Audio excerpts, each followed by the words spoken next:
ओम श्री गणेशाय नमः। जय श्री मन्नारायण, जय आदिशक्ति माता। दोस्तों, आज हम एक ऐसी कथा का श्रवण करेंगे जिसमें कर्म अच्छे हैं तो भगवान भी साथ देंगे। दोस्तों, अगर आपने लोगों को कहते हुए सुना है कि भगवान हमारा साथ नहीं दे रहे हैं, लेकिन क्या आप जानते हैं कि ऐसा क्यों होता है? भगवान साथ क्यों नहीं देते? जबकि कई लोगों को आपने यह भी कहते सुना होगा कि भगवान मेरे साथ हैं।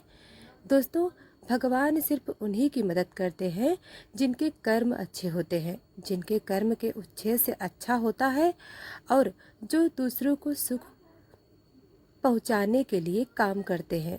तो दोस्तों, एक बहुत ही ज्ञानवर्धक कथा सुनते हैं। तो आइए दोस्तों, कथा को प्रारंभ करते हैं।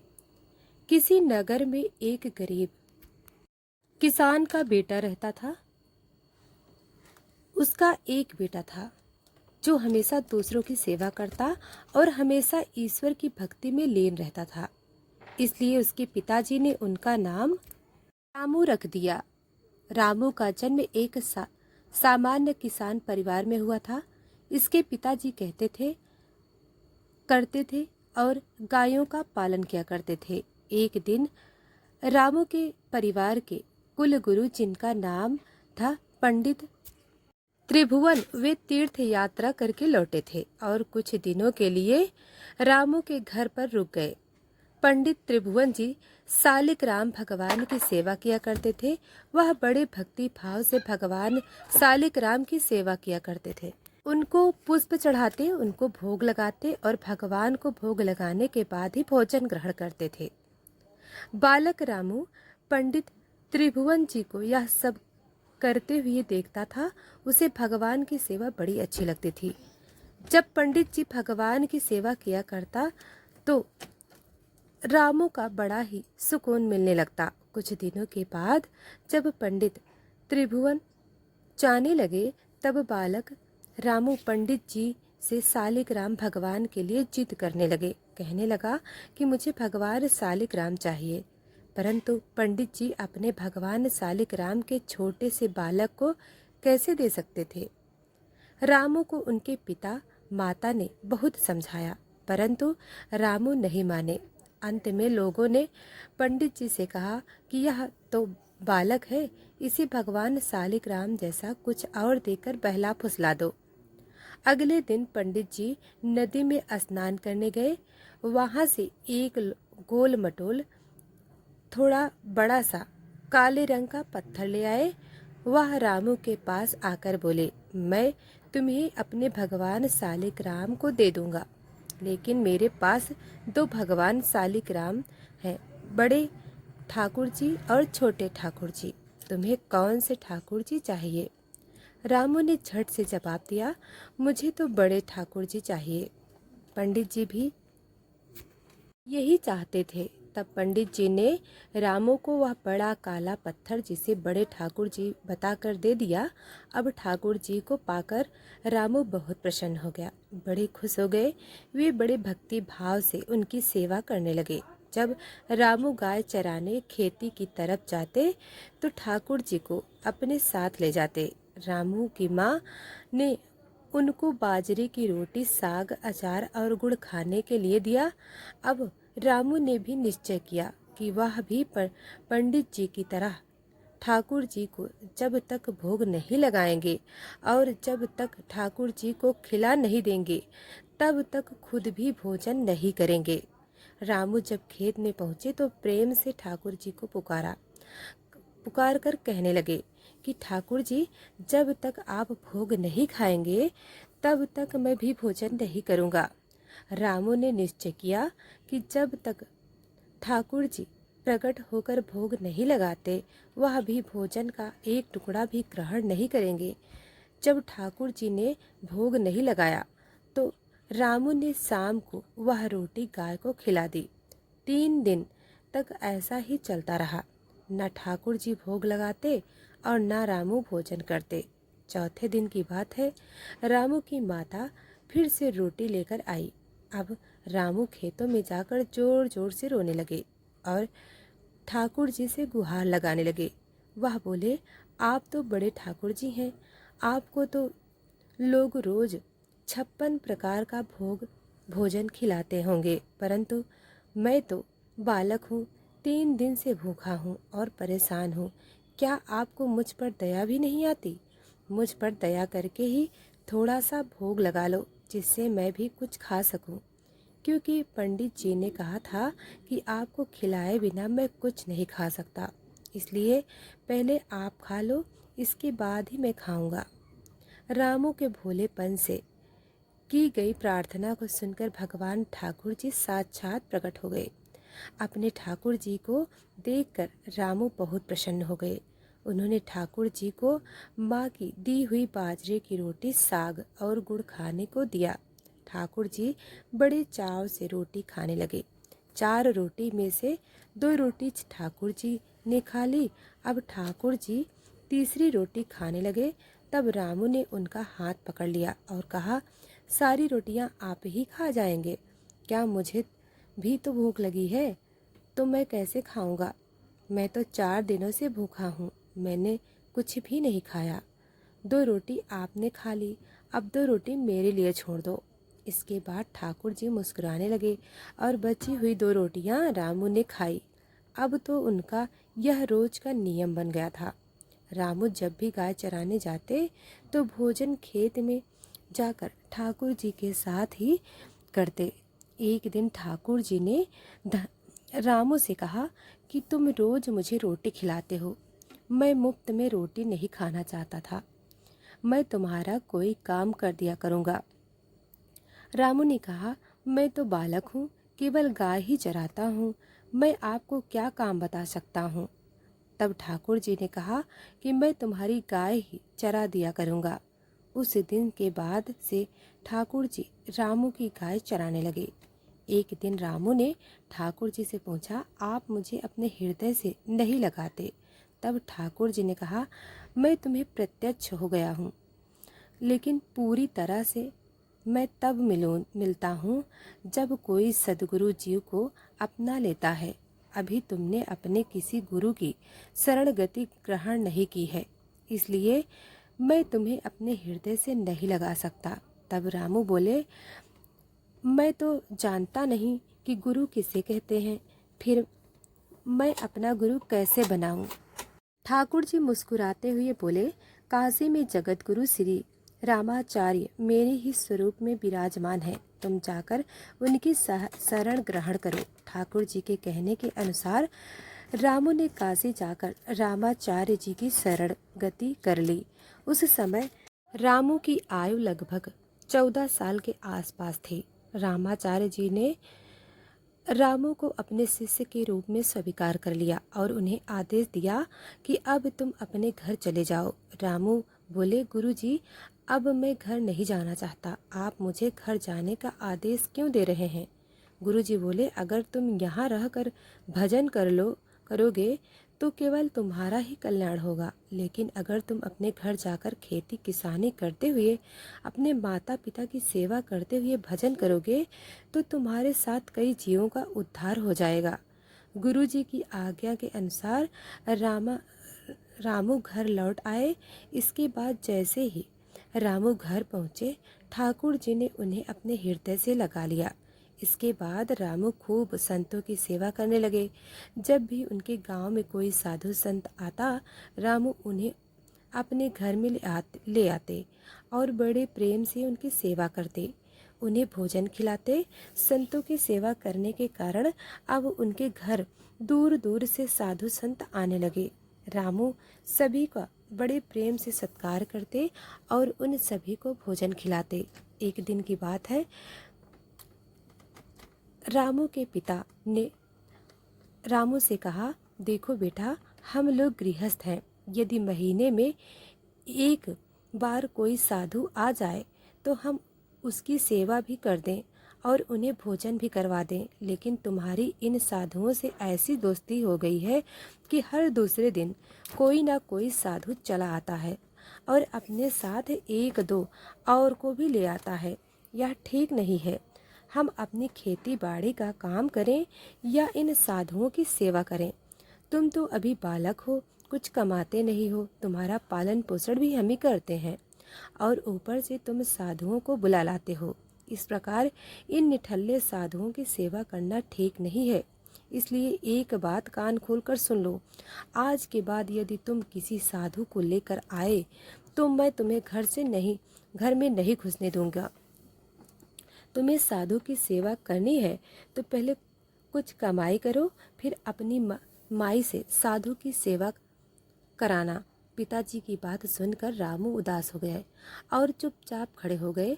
तब पिताजी ने रामू को डांटते हुए कहा, आज के बाद किसी साधु को घर में लेकर मत आना और जाओ खेतों में गेहूं बोकर आओ। खेत तैयार है, बोरी में गेहूं का बीज रखा है, इसे बैलगाड़ी में ले जाओ और खेत में बो दो। इसके बाद रामू ने बैलगाड़ी में गेहूं रखे और खेत में बोने के लिए चल दिए। रामू थोड़ी ही दूर चले थे कि उन्हें मार्ग में कुछ साधुओं की टोली आती दिखाई दी। रामू ने बैलगाड़ी से उतरकर उन साधुओं का साष्टांग प्रणाम किया। संतों ने रामू को आशीर्वाद दिया और पूछा, बेटा इस गांव में रामू का कौन सा घर है? सुना है वह जगत गुरु रामाचार्य के शिष्य हैं और बहुत छोटी सी उम्र में उन्होंने भगवान के दर्शन प्राप्त कर लिए हैं। हम भी उनके दर्शन करना चाहते हैं। यह सुनकर रामू संकोच में पड़ गए और हाथ जोड़कर बड़ी विनम्रता से बोले, महाराज मुझे ही लोग रामू भगत कहते हैं। संत बोले, भगवान ने बड़ी कृपा की, जिनसे हम मिलने आए थे वह यहीं मिल गए। निश्चित ही आप ऐसे ही भक्त हैं जैसा आपके विषय में सुना था। कितनी विनम्रता है आप में। चलिए आपके घर चलते हैं, वहीं बैठकर आपसे चर्चा करेंगे और ढेर सारी बातें करेंगे। रामू ने सोचा, अभी पिताजी ने साधुओं को घर लाने से मना किया है। यदि मैं खेतों में बीज बोने की बजाय इन साधुओं के संतों को घर ले गया तो पिताजी आसमान सर पर उठा लेंगे और इन साधुओं को भी भगा देंगे। तब रामू कुछ विचार करके बोले, महाराज अभी घर में कोई नहीं है, मैं भी खेती की तरफ जा रहा हूँ, आप भी मेरे साथ वहीं चलिए। संत बोले, ठीक है, हमें तो आपसे मिलना था और आप जहाँ भी ले चले हम वहीं चलेंगे। फिर रामू उन सभी को खेतों पर लेकर चले गए। खेत में एक पेड़ के नीचे बने हुए चौतरे पर साधुओं को बैठाकर बोले, महाराज आप यहीं पर कुछ देर तक विश्राम कीजिए, तब तक मैं आपके लिए भोजन पानी की व्यवस्था करता हूँ। इतना कहकर रामू वहाँ से बैलगाड़ी लेकर चले गए। बैलगाड़ी लेकर रामू सीधे बाजार में बनिए की दुकान पर पहुँचे। वहाँ पर उन्होंने बैलगाड़ी में जो भी गेहूं के बीज खेत में बोने के लिए रखे थे उसे बनिए को बेच दिया और उसी से दाल चावल और जो भी खाना बनाने वाला सामान था सब खरीद लिया। सामान लेकर रामू खेत पहुँचे। वहाँ पर संतों के साथ मिलकर बहुत बढ़िया दाल चावल और प्रसाद बनाया। भगवान को भोग लगाने के बाद बड़े प्रेम से संत और धनी जी ने बैठकर भोजन किया। इसी बीच भगवान की चर्चा भी होती रही। संतों को भोजन करवाने के बाद बड़े प्रेम से रामू ने उनको विदा कर दिया। संतों के जाने के बाद रामू सोचने लगे कि बीज वाले गेहूं को तो बेचकर मैंने संतों को भोजन करा दिया, अब खेत में क्या बोया जाए। अगर पिताजी बीज मांगेंगे तो मैं कहाँ से ले आऊँगा। यदि खेत में कुछ पैदा नहीं हुआ तो मैं पिताजी को क्या जवाब दूंगा। यही सोचकर रामू ने बोरी में रेत भरी और आसपास के लोगों को दिखाने के लिए रेत को खेत में बोने लगे। सुबह से शाम तक सारी बोरियां जो रेत की बनाई थी रामू ने वह रेत खेतों में छिड़क दी। आसपास के किसान देख रहे थे कि रामू खेतों में गेहूं बो रहे हैं, वह तो खेतों में रेत बो रहे थे। खेत में बोने के बाद रामू बड़े प्रसन्न मन से घर की ओर चल दिए।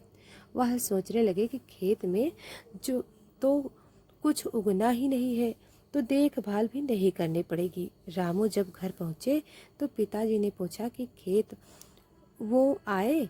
रामू बोले कि पिताजी, मैं खेत बो आया। कुछ दिन बीत गए। रामू के पिताजी और गांव के कुछ बड़े बूढ़े लोग रामू के पास आए और बोले कि तुमने कैसा खेत बोया है। ऐसी फसल तो हमने अपने जीवन में आज तक नहीं देखी। ऐसा लगता है जैसे गेहूं का एकाएक दाना नाक समान दूरी पर बोया गया हो और सारे ही दाने उगाए हों। इतनी सुंदर फसल तो हमने आज तक नहीं देखी। यह सब तुमने कैसे किया? रामू सोचने लगा कि सब उनको ताने मार रहे हैं, खेत में कुछ उगा ही नहीं होगा, इसलिए ऐसी बात कर रहे हैं। तब रामू ने आश्चर्यचकित होकर स्वयं खेत पर जाकर देखा तो बड़े आश्चर्यचकित हो गए। उन्होंने देखा कि जिस खेत में उन्होंने रेत बोई थी वहाँ पर फसल उगाई है और इतनी सुंदर फसल उन्होंने कभी देखी थी नहीं। फसल को देखकर रामू को भगवान की कृपा का एहसास हुआ और उनकी आंखों से आंसू निकल आए। रामू जोर जोर से रोने लगे। जब रामू के पिता और अन्य गांव वालों ने रोने के कारण पूछा तब रामू ने रोते हुए सारी बात सुनाई। रामू बोले, पिताजी, जब आपने संतों को घर लाने से मना कर दिया था और खेत बोने के लिए गेहूं दिया था, उसी दिन मुझे मार्ग में कुछ संत मिल गए थे। उन संतों को अपने घर नहीं लाया और खेतों पर ही ठहरा कर जो गेहूं मैंने बीज बोने के लिए थे वह सब बनिए की दुकान पर बेचकर संतों को भोजन करवा दिया। इसके बाद लोगों को दिखाने के लिए खेत में रेत को बो दिया। फिर फसल कैसे हो गई यह मुझे पता नहीं। रामू की बात सुनकर उनके पिताजी की आंखों में आंसू आ गए और वे बोले, मेरा धन्य भाग्य जो मेरे घर में ऐसे पुत्र का जन्म हुआ। आज के बाद हम तुम्हें नहीं रोकेंगे। खूब साधु को बुलाओ, संतों की सेवा करो, हम तुम्हें अब कभी नहीं मना करेंगे। आज से मैं भी भगवान की भक्ति किया करूँगा और तुम्हारे साथ संतों की सेवा करूँगा। इसके बाद रामू और उनके परिवार वाले खूब संतों की सेवा करने लगे। कुछ समय बाद रामू की उगाई फसल को काटने का समय आ गया। उस समय उतने ही आकार की खेती से 50 गुना ज़्यादा गेहूं निकला। यह गेहूं इतना ज़्यादा था कि उसे रखने तक की कोई जगह नहीं थी। गांव के सभी लोग रामू की फसल देखकर आश्चर्यचकित हो गए। अब रामू और उनका परिवार अपनी क्षमता के अनुसार खूब साधु संत की सेवा और भगवान की भक्ति करने लगे। उनके घर हमेशा साधु संतों की भीड़ लगी रहती थी। अब रामू जब भी खेतों में फसल बोते हर बार ऐसे ही फसल होने लगी। अब रामू अपने गांव के बड़े किसान बन गए। गांव के सभी लोग रामू को चमत्कार संत मानने लगे और उनके खेतों की मिट्टी को भी चमत्कारी मानने लगे। अब जिन लोगों के खेत में पर्याप्त फसल नहीं होती तो वह लोग रामू के खेतों की मिट्टी ले जाकर अपने खेतों में छिड़क लेते, जिससे उनकी फसल भी अच्छी होने लगती। चारों तरफ रामू की जय जयकार होने लगी। एक बार भगवान ने रामू की परीक्षा लेनी चाहिए। रामू के गांव में अकाल पड़ गया। रामू बड़े किसान थे, उनके पास बहुत खेती थी और अन्न के भंडार भरे थे। अकाल के कारण उनके गांव और आसपास के क्षेत्र के ब्राह्मण संत, गरीब और ज़रूरतमंद लोग रामू के पास मदद की उम्मीद से आने लगे। रामू भी उन्हें दोनों हाथों से भंडार लुटाने लगे। कोई भी ज़रूरतमंद उनके घर से खाली हाथ नहीं लौटता। धीरे धीरे रामू का अन्न भंडार समाप्त होने लगा, परंतु रामू ने निश्चय किया कि जब तक उनका सामर्थ्य है वह किसी भी ज़रूरतमंद को निराश नहीं करेंगे और सब कुछ बेचकर लोगों की मदद करेंगे। रामू की संत सेवा से प्रसन्न एक दिन उनके पास संत के भेष में स्वयं ठाकुर जी आ गए। उन्होंने रामू को तुम्बा का कमंडल बना कर दिया और कुछ लौकी के बीज दिए और कहा कि रामू इन बीजों को अपने खेत में बो दो। जब इनकी फसल पक जाए तो उनसे जो भी प्राप्त हो सके उसे लोगों की सेवा में खर्च कर देना। रामू ने ऐसा ही किया। संत की आज्ञा से उन्होंने तुम्बा के बीज खेते में बो दिए। गांव के लोग कहने लगे कि लगता है रामू पागल हो गया। ऐसे भीषण अकाल में फसल बो रहे हैं और वह भी तुम्बा कि यह तो केवल कमंडल बनाने के काम आता है। ऐसी फसल यदि उग भी जाए, उग भी गई, पैदा भी हो गई तो इसका क्या फ़ायदा होगा। कुछ दिन बाद तुम्बा की फसल उगाई। सभी लोग आश्चर्य करने लगे। ऐसे भीषण अकाल में बिना पानी के कोई फसल कैसे उग सकती है। कुछ ही दिनों में रामू का खेत हरा भरा हो गया।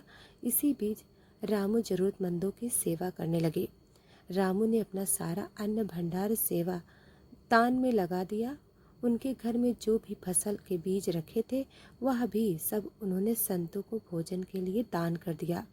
अब उनके पास परिवार के गुजारने के लायक भी अन्न नहीं बचा। गांव के लोग कहने लगे, बड़ा मूर्ख है, सारा अन्न लुटा दिया, अपने परिवार के लिए कुछ भी नहीं रखा और इसने फसल में बोया भी तो तुम्बा का, जिसे कोई खा नहीं सकता। रामू को लोगों की बात से कोई फर्क नहीं पड़ता। वह तो भगवान का नाम लेते रहते और लोगों की मदद करते रहते। एक दिन ऐसा आया जब रामू के खेतों में लगी फसल पक गई। उनके खेतों में बड़े बड़े तुम्बा के फसल दिख रहे थे। रामू ने सोचा, अब दान करने को तो कुछ नहीं है, अब तो तुम्बा से कमंडल बनाकर संतों को दिया करेंगे। रामू खेतों में लगे सभी तुम्बा के फसलों को तोड़कर घर ले आए।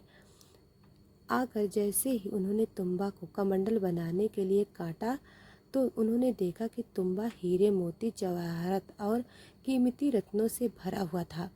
तुम्बा को कीमती रत्नों से भरा हुआ देखकर वह आश्चर्यचकित हो गए। उनके पास तो तुम्बा की पूरी फसल थी। उन्होंने देखा कि सभी तुम्बा फलों में ऐसे ही कीमती रत्न भरे पड़े हुए हैं। अब उनके पास इतने कीमती रत्न जवाहरात हो गए जितने किसी राजा के पास भी शायद नहीं हो। इस चमत्कार को देखने के लिए रामू को उस संत की याद आई जिन्होंने तुम्बा के बीज दिए थे। उस संत ने कहा कि इस फसल को जो भी प्राप्त हो उसे लोगों की सेवा में लगा देना। अब रामू उस धन से लोगों की सेवा करने लगे। फिर वह दोनों हाथ से लोगों की मदद करने लगे।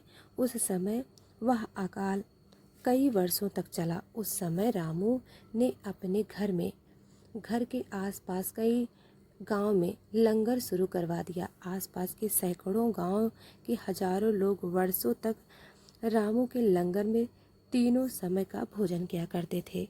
रामू ने अपने जीवन में कई मंदिर, तालाब, धर्मशाला भी बनवाए और हर तरह के साधु संत और ज़रूरतमंद लोगों की मदद करते थे। रामू सेठ कहकर बुलाने लगे। रामू जैसा धनी आज तक कोई नहीं हुआ। वह धन और मन दोनों से धनी थे। आज भी उनके नाम पर धनी लोगों को रामू सेठ की पदवी दी जाती है और कहा जाता है, क्या तुम रामू सेठ हो गए हो। दोस्तों, यदि भगवान की कृपा जिस व्यक्ति पर हो जाए, उनका आशीर्वाद जिनको प्राप्त हो जाए, उनके लिए जीवन में कुछ भी असंभव नहीं होता। दोस्तों, अगर यह कहानी आपको पसंद आई हो तो लाइक, सब्सक्राइब